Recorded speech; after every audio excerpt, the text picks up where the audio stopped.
ალბათ უკვე იცით, რომ ეს ტიპის სამყაროში ბევრი დაუნდობელი და ბოროტი ურჩხული არსებობს. ამ ვიდეოში შევღრიბე რამდენიმე ყველაზე საშიში მათ შორის. ბევრი დრო არ დავკარგოთ და პირდაპირ დავიწყოთ. სიაში პირველია არსება, რომელსაც შეუძლია თქვენში პანიკური შიში გამოიწვიოს.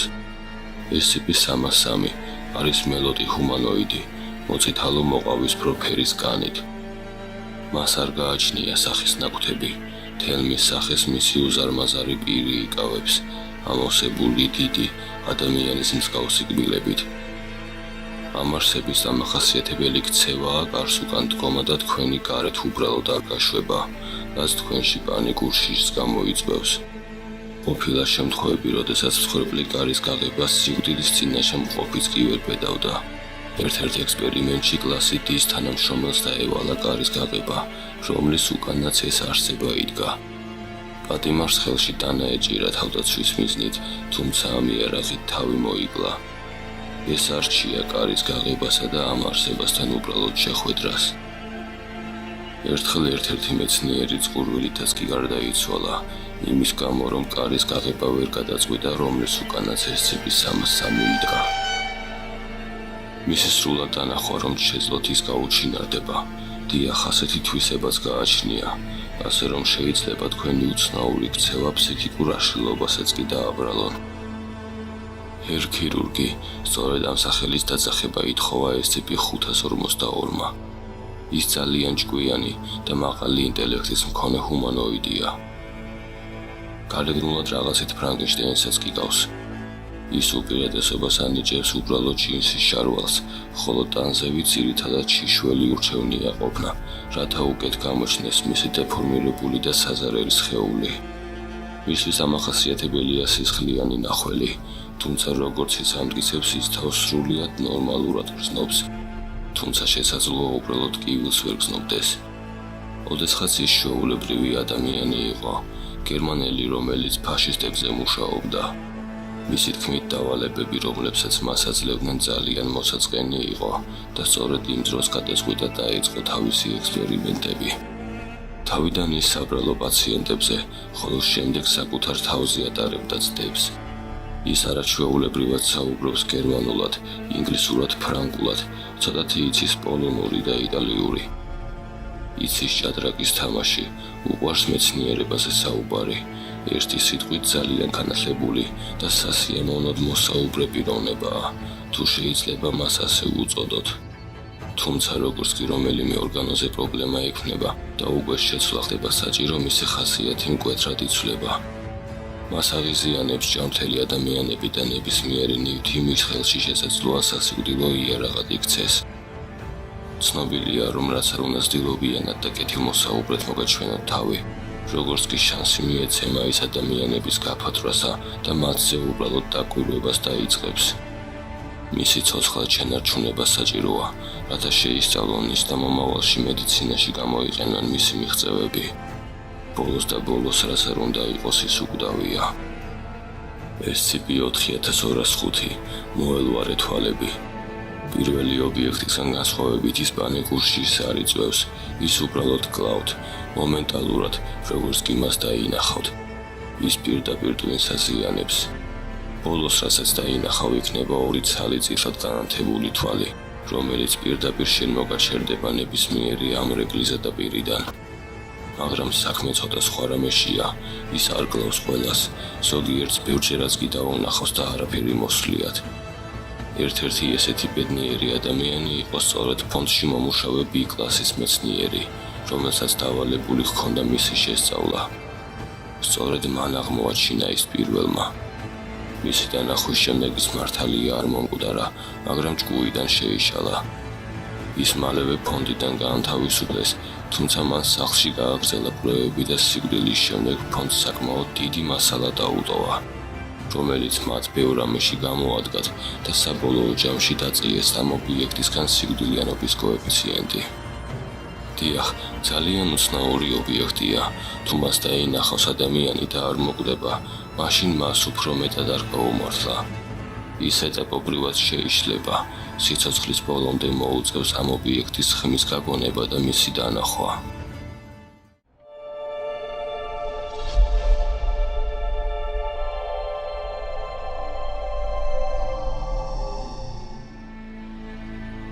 SCP სამყაროში ბევრ საშიშ არსებას შევხვდებით, მაგრამ ყველა ასეთი არ არის.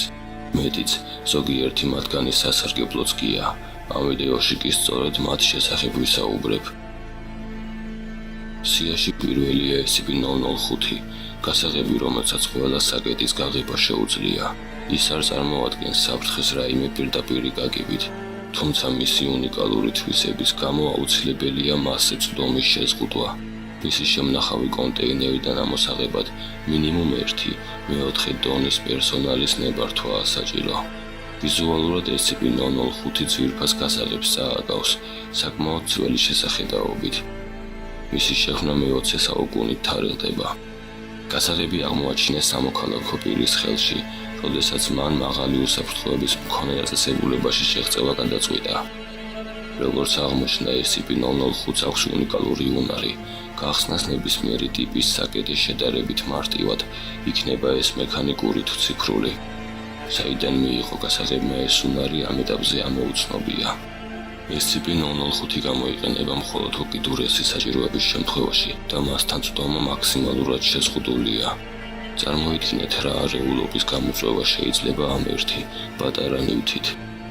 იმის მიუხედავად, რომ როგორც გაირკვა SCP-005 ეფექტური აღმოჩნდა, თითქმის ყველა საკეტის მიმართ ერთი უცნაური რამ შეამჩნიეს. კონკრეტულად თუ პირმა, რომელიც იყენებს გასაღებს, არ იცის რა სახის საკეტთან აქვს საქმე და მის იდენტიფიცირებას ვერ ახდენს, 50% შემთხვევაში არც გასაღებს შეუძლია საკეტის გახსნა. ამის გამო SCP-005-ს მიენიჭა დამატებითი სტატუსი გონიერი და მიმდინარეობს კვლევები, რათა მეტი გაიგონა უნიკალური შემთხვევის შესახებ. SCP-999 საყვარელი მონსტრი, წონით 54 კილოგრამი. ობიექტის ხასიათის ყველაზე დამახასიათებელი თვისებაა უბრალოდ ძალიან მხიარული. რაღაცით მისი ქცევა ძაღლის ქცევასაც კი წააგავს. თუ მას მიუახლოვდებით, SCP-999 აღფრთოვანებას გამოხატავს, მოგიახლოვდებათ და სიხარულით შემოგახტებათ. თავისი უფორმო სხეულით შემოგეხვევათ და სიყვარულის გამოხატვას დაიწყებს. მისგან სასიამოვნო სურნელი ასდის, რომელიც განსხვავდება იმის მიხედვით, თუ როგორი ტიპის ადამიანთან აქვს ურთიერთობა. დამკვირვებლებს დაუფიქსირებიათ ახალი შემწვარი სტეიკის, ახალგარეცხილი თეთრეულის, ვარდებისა და შოკოლადის არომატები. SCP-999 არ მიირთმევს ხორცს, ურჩევნია სხვადასხვა სახის ტკბილეული. მისი ყველაზე გამოსარჩევი თვისებაა ის, რომ ის თავგანწირვით იცავს ყველა ცოცხალ ორგანიზმს, მათ შორის ადამიანს. უკიდურეს შემთხვევაში თავის თავზე ტყუის მიღებაც კი შეუძლია. მისი ინტელექტის ზუსტი დონე ამ დრომდე უცნობი რჩება. იმის მიუხედავად, რომ ის ერთი შეხედვით პრიმიტიული არსებაა, დაკვირვების შედეგად დადგინდა, რომ მან თითქმის ყველა სიტყვის მნიშვნელობა იცის და უმეტესობა ტექნოლოგიის დანიშნულებაც, მათ შორის იარაღის. თუ დეპრესიულ ან უბრალოდ მოწყენილ ადამიანს SCP-999 შეეხება, მისი ხასიათი მალევე გაუმჯობესდება. და ბოლო დღევანდელ სიაში SCP-2022 მზის სინათლის კაფსულები. თუ თქვენ ცუდი განი გაქვთ, ხართ უჟმური ან თუნდაც დეპრესიისკენ გაქვთ მიდრეკილება, აშკარაა, რომ თქვენ მზის სინათლე არ ყოფნით. ამ პრეპარატს სწრაფად შეუძლია თქვენი სასიცოცხლო ძალების აღდგენა. კაფსულები მუდამ პულსირებენ. მათ შემადგენლობაში უამრავი უცნობი ინგრედიენტი შედის. ჯერჯერობით უცნობია, როგორ არის მოთავსებული ასეთი კაშკაშა სინათლის წყარო პატარა კაფსულაში. ლაბორატორიაში არაერთხელ შეამოწმეს აღნიშნული პრეპარატი, მაგრამ ამაზე პასუხი ვერ მიიღეს.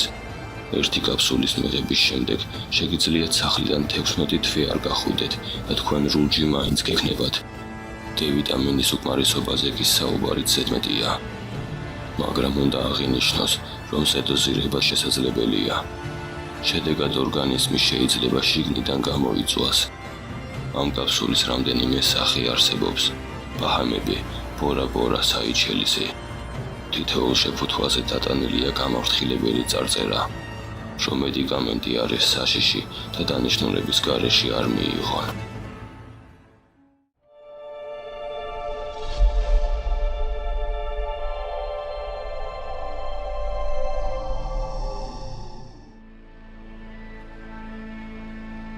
საჭმელი შესაძლოა იყოს გემრიელი, სასარგებლო და სასიკვდილოც კი. საჭმელს შეუძლია ადამიანის გონებაში ჩაძვრეს და მას თვითონ ჰქონდეს ადამიანის გონება.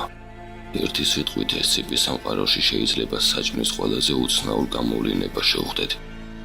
Სუსტად ასეთ საინტერესო საჭმელზე ეს ციპი სამყაროდან ვისაუბრებთ ამ ვიდეოში. სიაში პირველია ეს ციპი 504, მფრინავი პომიდორები, ძალიან საინტერესო ობიექტი. მათი ყველაზე გამორჩეული თვისებაა ცუდ ხუმრობაზე რეაგირება. პომიდორებს შეუძლიათ მოსწნენ მცენარეს და წავიდნენ ინერციით იმ მხარეს, საიდანაც ცუდი ხუმრობა გაიგონეს. კარგი ხუმრობის შემთხვევაში ისინი არ რეაგირებენ. ჯერჯერობით უცნობია, საიდან მიიღეს პომიდორებმა ეს კონკრეტული უნარი. დღემდე მიმდინარეობს კვლევები. აღსანიშნავია, რომ ნაწილებად რომც იყოს დაჭრელი, ისინი თავიანთ საქმეს მაინც გააკეთებენ. წარმოიდგინეთ ერთხელ, შემთხვევით ფონდის თანამშრომლებმა სამზარეულოში ეს პომიდორები შეიტანეს, დაახლოებით 10 წუთში მთელი სამზარეულო ტომატით იყო მოსრული. მას შემდეგ ეს ციპი 504-ზე დამატებითი კონტროლი დაწესდა. უნდა ითქვას, რომ მხოლოდ ზრდასრულ პომიდორებს შეუძლიათ ხუმრობებზე რეაგირება. თუ პომიდორი დამბალია, ან ადრეა დაკრეფილი, ის ძალების დაახლოებით 10%-ს ფლობს. ბოსტნეულს ხუმრობა ნებისმიერ ენაზე ესმის, ასე რომ რა ენაზეც არ უნდა იხუმროთ, იმის შანსი, რომ პომიდორი მოხვდებათ საკმაოდ მაღალია. ისინი მიეკუთვნებიან კლას უსაფრთხოს. შემდეგი ობიექტია ეს ციპი 1354, მოსაუბრე წვნიანი. ეს ციპი 1354 ეს არის კოლექტივის საერთო ნომერი, რომელიც შედგება 11 კილაბულიონისგან. აღსანიშნავია, რომ ეგზემპლარი ეგზოთერმულია, ანუ ის ინარჩუნებს ტემპერატურას დაახლოებით 37 გრადუსამდე და არ ფუჭდება. არ აქვს არსობი და საკვებადაც ვარგისია. აღსანიშნავია ასევე ისიც, რომ 11-ვე კილას საკუთარი და მოუკიდებელი აზროვნება და პიროვნება გააჩნიათ. კონტაქტზე მაკარონის საშუალებით გამოდიან, ისინი ასოებს აწყობენ. მათ შეუძლიათ გაიგონ რთული კითხვებიც და უპასუხონ მაკარონის საშუალებით, ეს კი დაახლოებით ასე გამოიყურება. ამ წვნიანის შემქმნელის არც სახელია ცნობილი და არც გვარი, ასე რომ შეგვიძლია დანამდვილებით ვთქვათ, მისი შემქმნელი და მით უმეტეს გზა, რითიც ის შეიქმნა უცნობია. ეს ციპი 1354 მიეკუთვნება კლას უსაფრთხოს. ეს ალბათ ყველაზე უცნაური ობიექტია დღევანდელ სიაში. ეს ციპი 2057. ეს არის ქათმის კვერცხი და მაკარონი, რომლის მომზადება ხდება ჩვეულებრივ. როგორც მზადდება ერთჯერადი წვნიანები, ცხელი წყლის დამატებით და გაჩერებით. როდესაც საკვებს თეთრსიღად მოვიღებთ და ცხელ წყალს დავასხამთ, რამდენიმე წუთში ტყდება კვერცხი და მისგან პატარა წიწილა გამოდის. ცხელი წყლის დამატებით არსება იზრდება, მოძრაობას იწყებს და ჭამს იმ მაკარონს, რომელშიც იმყოფება. არსება იზრდება სუსტად იმის პროპორციულად, რამდენ ბულიონსაც შეჭამს და ის დაახლოებით საშუალო შინაური ქათმის ხელა ხდება. როდესაც ზრდას დაასრულებს, წამოდგება და დაიშლება ნაწილებად. ყველა ნაწილი ნარჩენ ნაჭრებად გარდაიქმნება და საჭმელიც მზადაა. აღსანიშნავია, რომ არ შეიძლება მისი მეორედ გაცხელება. ყოფილა შემთხვევები, როდესაც მეორე გაცხელების დროს ადამიანი, რომელიც მას შეჭამს, თვითონ გადაიქცა ფრინველად. საშიშროების მიუხედავად ის მიეკუთვნება კლას უსაფრთხოს.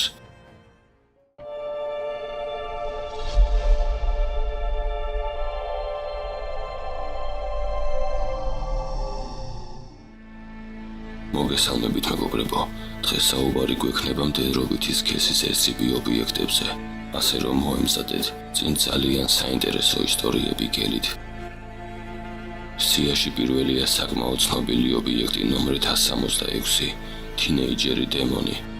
მას არ გააჩნია სახელი, უფრო სწორად რომ თქვათ, მისი სახელი დაზუსტებით არავინ იცის, თუმცა სულ ცოტა ძიების შემდეგ იპოვე რამდენიმე წყარო, სადაც მას ევად მოიხსენიებენ.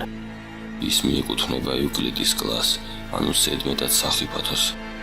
ევა ნომერ 17 ეს ციპი ზონაშია მოთავსებული, მისი საკანი წარმოადგენს დიდ კეთილმოწყობილ ოთახს, მაგრამ ერთი განსხვავებით, ამ ოთახისკენ მიმავალი გზა გადაჭრილებულია აბრებით, რომლებიც აფრთხილებენ მამრობითი სქესის თანამშრომლებს, რომ კამერას არ მიუახლოვდნენ.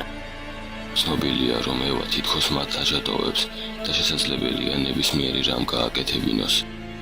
უნდა ითქვას, რომ ობიექტს ჭირს რაღაცა თმის მსგავსი, ასევე მას აქვს დაჩქარებული თმის ზრდა დაახლოებით 30 სანტიმეტრი თვეში.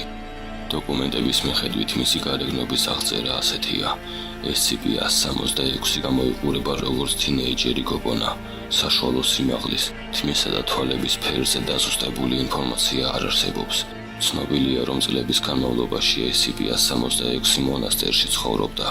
მონაზვნები ყვებიან, რომ ის უცნობმა დატოვა, რომელზეც რა თქმა უნდა არაფერია ცნობილი. როგორც უცნობმა თქვა, ბავშვი ძველი არსების შვილია და მალე ევას მართლაც გამოუვლინდა ზებუნებრივი ძალები.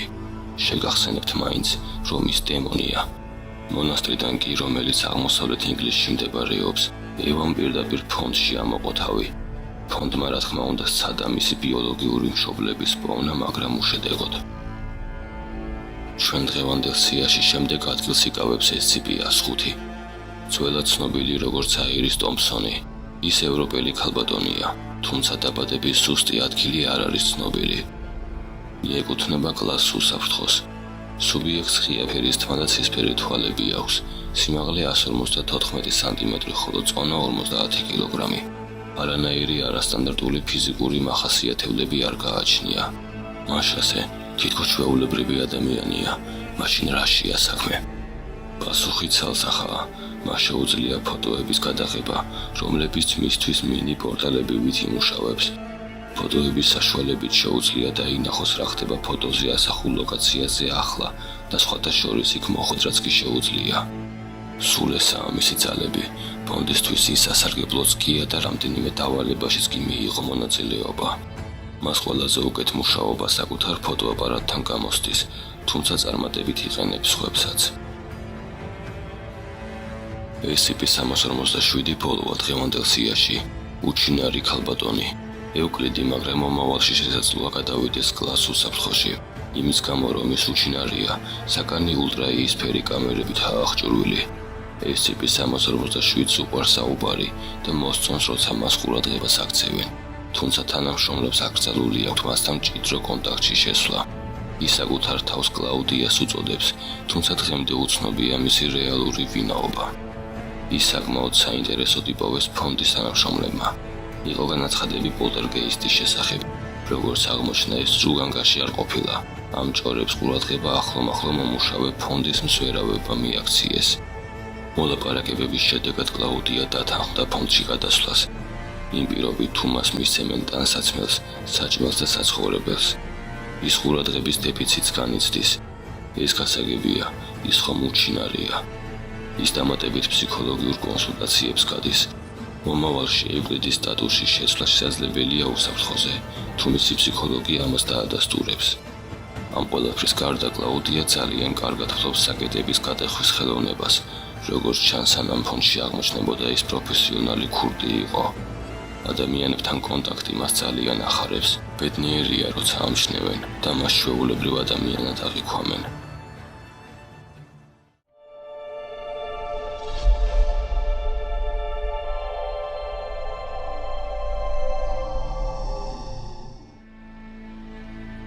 ყველა SCP-ს საშინელი მონსტრი არ არის. წარმოიდგინეთ, არსებობენ ობიექტები, რომლებიც საყვარლებიც კი არიან. ყველაზე საყვარელ ობიექტად ითვლება SCP-692-UE. მისი ოფიციალური აღწერა კი ნახეთ როგორია. SCP-692-UE წარმოადგენს ყველაზე საყვარელ რეპტილიას, რომელიც კი ოდესმე გინახავთ. მას ძალიან უყვარს ჩახუტება და მოფერება. როგორც ჩანს, ობიექტი გიждდება ყველა ცოცხალ ორგანიზმზე, რაც გამოიხატება ექსპერიმენტების დროს. მასთან ურთიერთობა შესაძლოა მხოლოდ როგორც ბავშვთან, წინააღმდეგ შემთხვევაში ის გაიბუტება და იფიქრებს, რომ არ უყვართ. ობიექტი უღიმის და ეხუტება ყველას, ვისაც დაინახავს. თუ მას მოწყენილობაში ატყობენ, აუცილებელია, რაც შეიძლება სწრაფად მისი გახალისება. შემდეგი ობიექტი არა მხოლოდ საყვარელი, არამედ ძალიან სასარგებლოა. მისი ნომერია 2295, სათამაშო დათუნია. ის მიეკუთვნება უსაფრთხოთა კლასს. ის ფონდის თანამშრომლებმა ავტოკატასტროფაში მოხვედრილი ავტომანქანის უკანა სავარძელზე იპოვეს. ობიექტი პატარა ბიჭუნას ეჭირა ხელში. იდეაში ის ჩვეულებრივი სათამაშოა. აქტიურ მოქმედებებს კი იწყებს მაშინ, როდესაც ადამიანი მასთან 2 მეტრის რადიუსში შეუძლოდ გახდება. ამ ობიექტს შეუძლია ნაჭრისგან დაამზადოს პაციენტისთვის საჭირო ქსოვილი ან ორგანო და წარმატებით შეცვალოს დაზარალებულში. ამოუხსნელია რანაირად ფუნქციონირებს ნაჭრის ორგანოები, ასევე თუ როგორ ათავსებს მათ ადამიანში. SCP 2295-ის მიერ ჩატარებული ოპერაციის შემდეგ პაციენტი ნაჭერს როგორც საკუთარ კანს ისე აღიქვამს. ის არანაირ დისკომფორტს არ გრძნობს ორგანოების შემთხვევაშიც კი. გაიცანით, ეს ჩუმჩუმელაა. ისინი ჯადოსნური არსებები არიან ისეთი შორეული სამყაროდან, რომ ჩვენ წარმოდგენაც კი არ შეგვიძლია. მათ არ აქვთ პირი, ასე რომ მათ საუბარი არ შეუძლიათ. მათ არ აქვთ ხელები, ასე რომ მათ ჩახუტებაც არ შეუძლიათ, მაგრამ ისინი ძალიან მოსიყვარული არსებები არიან. არსებობენ, რათა ადამიანებს ყურადღება მიაქციონ და დაიცვან ისინი ყველა საშიშროებისგან. მათი საერთო ნომერი SCP-1926-ია, მაგრამ გამოიყოფა 2 სახეობა. SCP-1926-A 64 ცალი და SCP-1926-B 1, იგივე კულომა. ის განსხვავდება მათგან და მას თანაბრად არ აღიქვამენ. მას არ ეთამაშებიან და ხშირად ჩაგრავენ კიდეც. მათი სრული რაოდენობა კი 65 შეადგენს. ერთადერთი შანსი, რომ კულომა იყოს მის მეგობრებთან ერთად, არის თუ მათ სიბნელეში მოვათავსებთ. სიბნელეში ეს ეგზემპლარები ერთმანეთთან ახლოს მიდიან და მაქსიმალურად ცდილობენ ერთად ყოფნას. მხოლოდ ამ შემთხვევაში ითმენს SCP-1926-A 1926-B-ის გვერდით ყოფნას.